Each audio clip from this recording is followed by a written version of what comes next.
heavy pair of boots hits the top stair. Through the dust, the beam of a flashlight catches a mask of burned, jagged metal.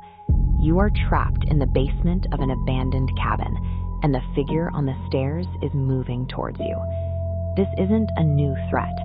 This mask and these heavy clothes belong to a tragedy that the local community tried to forget 22 years ago. In 2004, Black Pine Lake was a popular summer destination in Ravens Hollow, Vermont. It was home to Camp Hollow Creek, a remote site tucked deep inside a dense, nearly impenetrable forest. That summer, a quiet teenager named Eli Voss was targeted by 6 other campers. They locked him inside an old equipment shed near the water as a prank.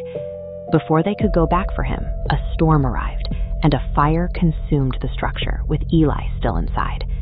When the fire died down, the 6 survivors were accounted for, but Eli had vanished. Investigators found the shed empty. No remains were ever recovered, and the case was closed after the campground was declared structurally unsafe and abandoned. The locals stopped talking about Eli Voss, but they also stopped visiting the lake.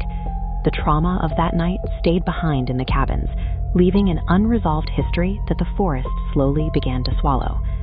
In 2026, 6 friends, Ethan, Ryan, Maya, Lily, Noah, and Chloe, bypassed the locked gates.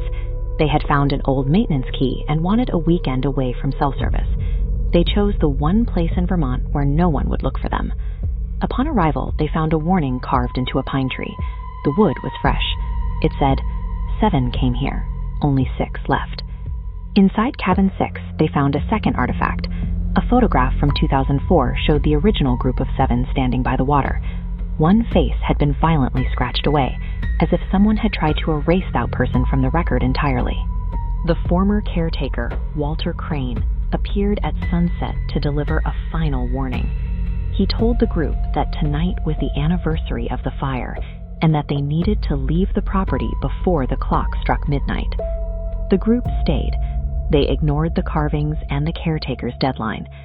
By remaining at the campsite as the clock hit 12 a.m., they were the only people on the property when the anniversary cycle began. At midnight, the forest went silent. The wind stopped, and the insects ceased their noise. The group's Bluetooth speaker remained powered on, but the music was replaced by high-pitched, rhythmic static. A sound of metal scraping against metal echoed from the woods. Noah grabbed a flashlight and walked into the trees to find the source. He never returned, and his calls for help never came. A tall figure wearing a burned metal mask stepped out of the fog. He stood completely still, then pointed directly at cabin 6. The group retreated inside, but the cabin offered no protection. Something heavy began slamming against the exterior walls, shaking the foundations and shattering the windows. As the front door began to splinter, the friends fled into the cabin's basement.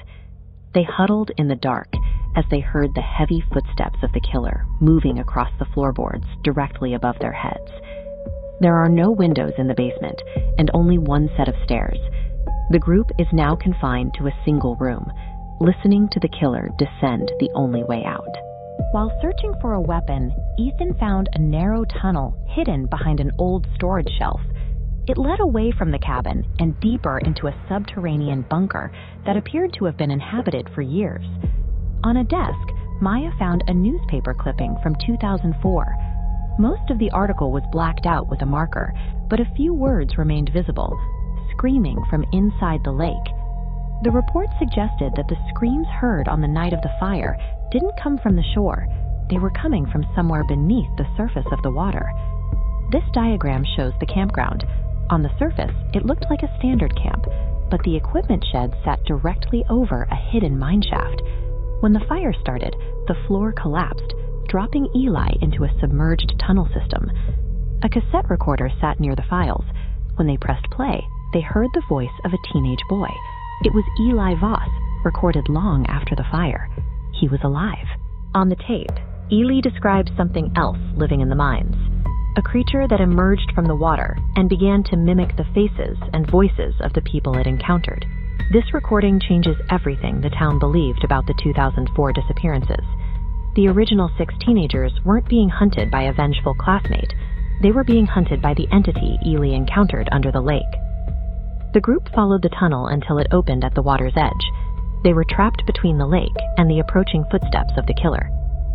2 identical figures wearing the burned metal mask stepped out of the darkness. They were the same height, wearing the same clothes, and moving with the same deliberate gait.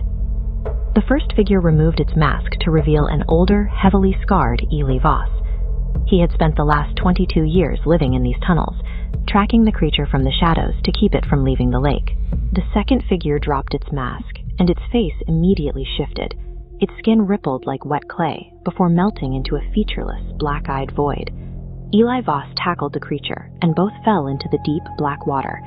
They disappeared beneath the surface as the lake began to churn and bubble. The struggle ended in silence. Eli was never the monster the locals feared. He was the only person who knew the truth about what lived beneath Black Pine Lake. At dawn, the police arrived at a quiet campground. They found no bodies and no signs of a struggle. All that remained were 2 identical charred metal masks floating on the surface of the lake. 6 months later, Ethan tried to resume his life.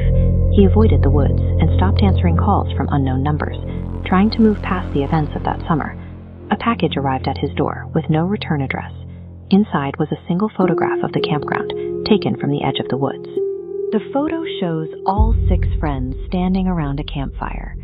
They look exactly as they did before the disappearances, but the date written in the corner is June 17th, 2027, 1 year in the future.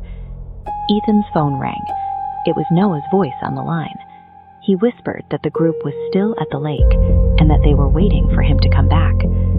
The mimic didn't just kill the group, it replaced them. It is now wearing their faces and using their voices, ensuring that the hunting cycle at Black Pine Lake will never actually end.